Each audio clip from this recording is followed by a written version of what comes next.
Hey church, it's Wednesday morning's devotional. On Monday, I got to see your generosity. A lot of you brought supplies to the church so that they could be distributed to people who have been evacuated from the fires that are all around us. That same day, I read this, John chapter 12, verses 1 through 11. Let me explain what happened. Jesus and his disciples are at dinner, and there's a man there named Lazarus. And in the middle of dinner, Mary shows up. Mary's Lazarus' sister, and also the sister of Martha. She shows up and she breaks this vase that has really expensive perfume, pours it on Jesus' feet, and then wipes his feet with her hair. Now, Mary was being totally inappropriate. She shouldn't have come to the table and addressed Jesus directly without being invited. In her culture, she shouldn't have put down her hair and wiped his feet.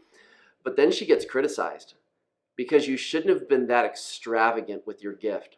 That perfume was worth an entire year's wages. And one of the disciples criticizes her, and then Jesus responds with this, listen, leave her alone. It was intended that she should save this perfume for the day of my burial. You will always have the poor among you, but you will not always have me. Now, don't miss this. Jesus is not saying don't worry about the poor. Nobody cared more for the poor than Jesus, right? But he's saying that this moment, at this time, in this place, her extravagance is fitting. What prompted Mary's extravagance?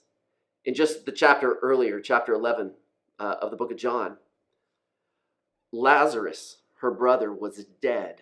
Jesus comes to Bethany, their hometown, brings him back to life, and gives Lazarus back to his sisters, Martha and Mary. Mary had been loved generously, had been given this extravagant gift of the life of her brother, and she responds with this extravagance. If you ever give a gift that might look extravagant, you'll get criticized. Because most people, they're frugal, and they think that we should give equal amounts to everybody. Listen to this. Chuck Swindoll, he wrote a book, and in it he tells this story. He writes, one of the astronauts before going into space poked his head into the space capsule before the team launched and was asked, well, how does it feel in there? And with a grin, he replied, it really makes you think twice in here when you realize everything in this whole project was constructed according to the lowest bid. And then Chuck Swindoll writes, many, dare I say, most, conduct their entire lives according to the lowest bid. I know the idea is that we want to be generous with everybody, that everybody should get the same, and it's just not how it works. I would encourage you to do for the one what you wish you could do for the many. Every gift matters. Whether you're being generous towards your church, or generous towards Jesus, or generous towards people who are in need, don't be afraid if God leads you towards extravagance, because you want to do for the one what you wish you could do for the many. Don't apologize for it. I think there's particular times when generosity, extravagant flows in us, and I think it's fitting and appropriate.